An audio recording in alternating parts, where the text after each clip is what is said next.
Alright, next up is my Universal Yums box from Korea.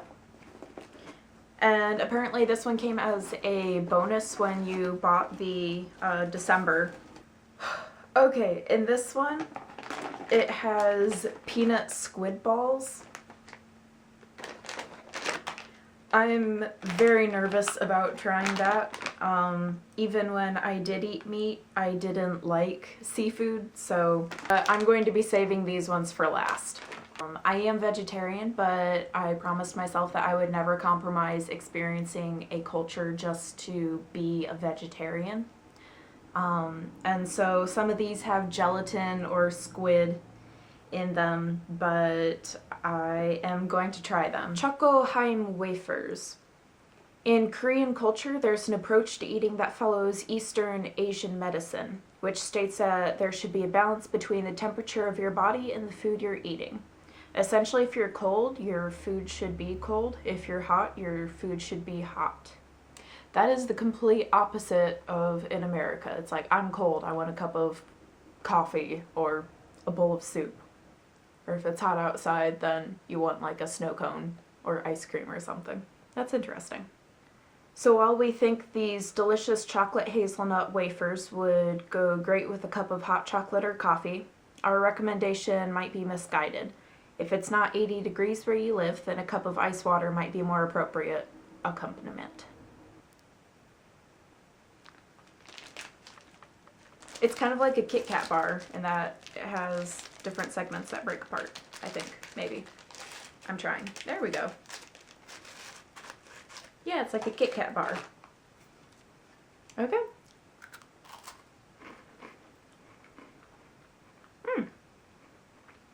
That's pretty good. I imagine having this with like hot chocolate, dipping it in.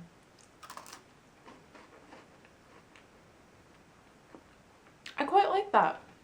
Okay, Korea. South Korea. I'm sorry, South Korea. So far, so good. Mamo's Fresh Milk Strawberry Candy. 2 words, strawberry milkshake. That's it, we'll be going. There's really nothing else we need to say about this chewy treat. It's got a cute little cow on it. Oh, it looks like a, what is it, a buttermint?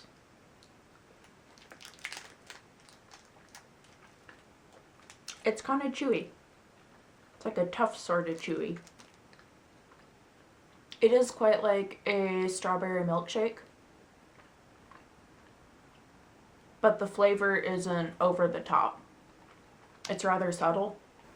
I'm just going to pronounce it Lottie because I don't know how else it would be pronounced. Lottie Choco Pie. While these might be South Korea's most well-known snack export, they aren't just yummy chocolate-covered marshmallow pies.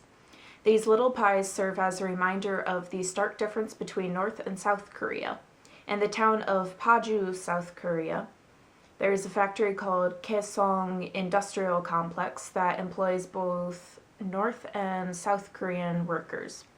The company noticed that many North Korean workers would come into work too frail and undernourished to complete their job successfully.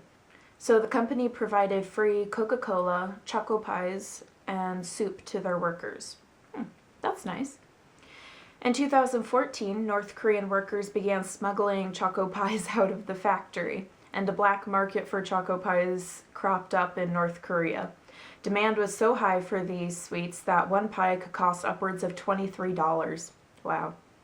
The North Korean government banned the factory from giving away free choco pies, so now many South Korean activists and North Korean detractors send these little cakes over to North Korea on balloons.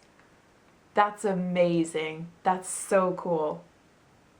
That's really cool that South Korea is like, you know what, North Korea? You guys are alright. Some of you are kind of corrupt, but you're alright. Have these little choco pies. They send them up in a balloon. That's so... faith in humanity has been restored. Their packaging is weird. It's not as easy to open. You actually have to like work for your snack. Looks like a little moon pie.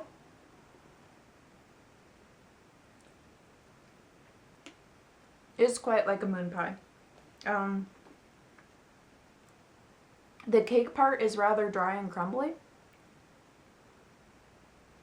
It's still pretty good. Orion Tiramisu Cupcake. Tiramisu, not just from Italy anymore. Get a free take on this spongy espresso flavored cake with a fun variation from South Korea. With a light, fluffy, coffee flavored cake on the outside and a sweet buttercream filling in the middle, you might just forget what country we're featuring this month. Okay. The cake part is definitely a better texture than I thought the choco pie was. It's more moist. A little cream filling. It's okay.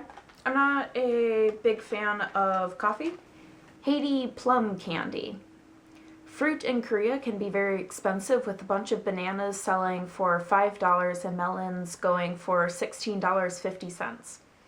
Fortunately for Koreans, they have these little plum candies to give them a taste of real fruit without breaking the bank. There we go.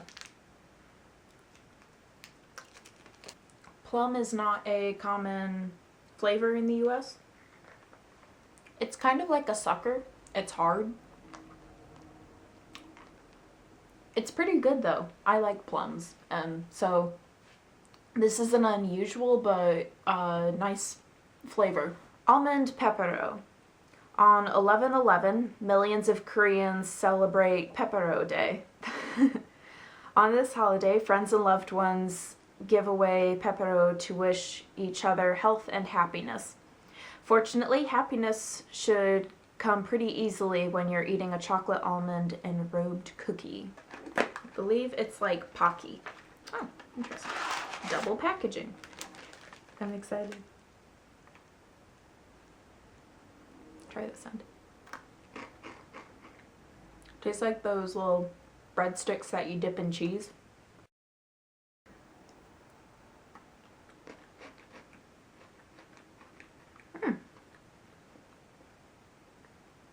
That's pretty good. The chocolate's good. You can taste the almond too. That's pretty good.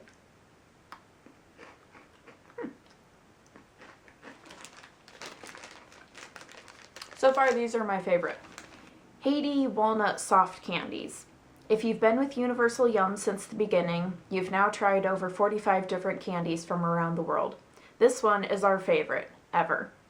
It's a soft, chewy candy made from walnuts. We recommend being highly selective with who you share it with, or better yet, just don't share it at all.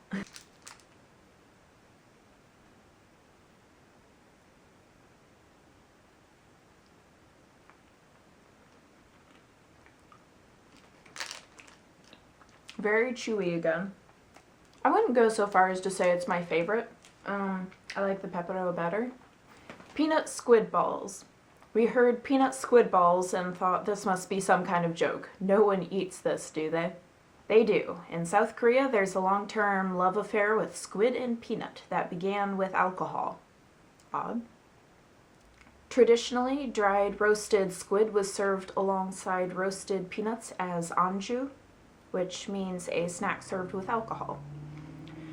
This unique snack is a modern take on the classic combination. There is a surprisingly delectable crunch when you bite into the peanut center, followed by, let's just say, a palatable squid aftertaste.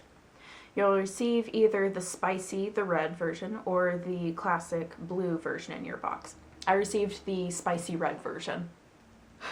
Okay, the time has come for me to try the peanut squid balls.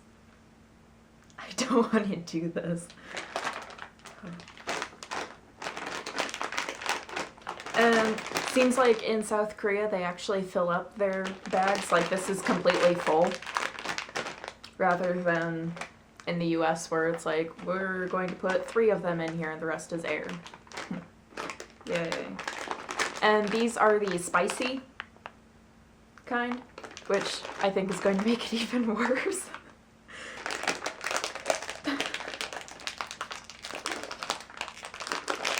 Oh, this is why I'm vegetarian. I feel like there's something in there that's gonna like reach out and grab me. Its little tentacle arms. The squid. I'm sorry, squid. You're already dead. Okay, a little ball. Okay. It smells like a peanut, so it's going to taste like a peanut.